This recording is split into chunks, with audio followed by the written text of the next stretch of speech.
इतिहास केवल तारीखों का संग्रह नहीं होता, यह वह आईना होता है जो हमें दिखाता है कि हमने कहां-कहां चूक की और उन चूकों की कीमत क्या चुकाई। भारत एक प्राचीन, समृद्ध और ज्ञान की भूमि, लेकिन इसके इतिहास में दो ऐसी गलतियां हुईं जो सदियों तक इसके भाग्य को बदलती रहीं। पहली भूल, पृथ्वीराज चौहान का मोह, मोहम्मद गौरी को जीवन दान देना। सन 1191 तराइन का पहला युद्ध।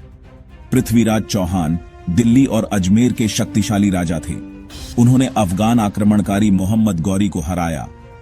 महाराज, शत्रु जीवित पकड़ा गया है, आज्ञा दीजिए, इसका अंत कर दें।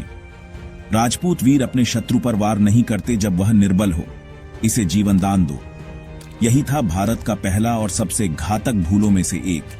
गौरी को जीवन दान दिया गया और अगले ही वर्ष 1192 में वह लौटा, पहले से ज्यादा तैयारी के साथ। दूसरी बार उसने पृथ्वीराज को हराया, बंदी बनाया और क्रूरता से उसकी आंखें फोड़ दी। फिर भारत के दरवाजे इस्लामिक आक्रमणों के लिए खुल गए। दिल्ली सल्तनत, मुगल साम्राज्य और लगभग 600 वर्षों की गुलामी। दूसरी भूल, 1947 का विभाजन, धर्म के नाम पर देश का बंटवारा। 1940 के दशक का भारत आजादी की हवा तेज हो रही थी, पर उसी के साथ उठ रहा था एक और तूफान, विभाजन का तूफान। मोहम्मद अली जिन्ना ने दो राष्ट्र सिद्धांत रखा कि हिंदू और मुसलमान दो अलग राष्ट्र हैं। अंग्रेजों ने फूट डालो और राज करो की नीति अपनाई और अंततः 15 अगस्त 1947 को भारत आजाद हुआ, लेकिन खून की नदी बहाकर। विभाजन की इस भूल में 10 लाख से अधिक लोग मारे गए, करोड़ों बेघर हो गए। 1947 के बाद भी भारत और पाकिस्तान के बीच दुश्मनी, युद्ध और आतंकवाद का सिलसिला चलता रहा।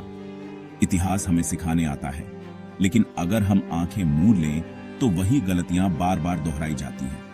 पृथ्वीराज की क्षमा, जिसने भारत को आक्रमणों के लिए खोल दिया, और विभाजन, जिसने भाई को भाई से अलग कर दिया। आज हमें इतिहास से सबक लेना है, मूल्य देना है एकता को और बनाना है ऐसा भारत जहां गलतियां न दोहराई जाएं, सिर्फ इतिहास की किताबों में रहे, भविष्य की राह में नहीं। इतिहास को समझो ताकि भविष्य सुरक्षित रह सके।